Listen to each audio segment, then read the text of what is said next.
It started with a $9 fine. According to the letter they slipped into my mailbox, my lawn gnome was unauthorized decor. Yes, $9. Not 10, not 20. 9. I figured it was some petty intimidation tactic, so I tossed it straight in the shredder. A week later, another letter came. Pay immediately to avoid escalation. I laughed and ignored it.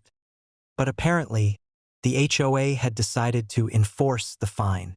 And by enforce, I mean they sent their so-called HOA security patrol, 2 middle-aged guys in reflective vests driving a golf cart with magnetic stickers that read neighborhood enforcement. They liked to pretend they were police, but they were just glorified hall monitors with flashlights.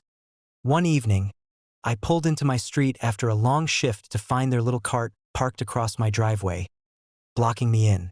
The 2 men were standing there, arms folded, looking smug. "Sir," one said, "until your outstanding fine is paid, you won't have access to your property." I stared at them deadpan. "Over $9? Rules are rules," the other sneered. "We've got authority from the HOA." That's when I almost lost it laughing. Because here's what they didn't know. I'm not just some random homeowner. I'm the chief of police for the city. The real one. Badge, gun, sworn oath, the whole deal. And these clowns had just blocked a law enforcement officer's driveway, pretending to be cops. I didn't tell them right away. Instead, I played along. "So you're detaining me?" I asked. "Correct," the taller one said. "Until the fine is paid." "Got it," I said, pulling out my phone. "In that case, I need to call this in." Their smug grins faltered when I gave dispatch my call sign. Within 10 minutes, 3 marked patrol units rolled into the neighborhood, lights flashing. My officers stepped out, hands on their duty belts, looking around for the emergency. "Chief, what's going on?" one of them asked. I pointed at the golf cart blocking my driveway. "These gentlemen claim they're detaining me over an unpaid HOA fine." You could feel the air suck out of the street.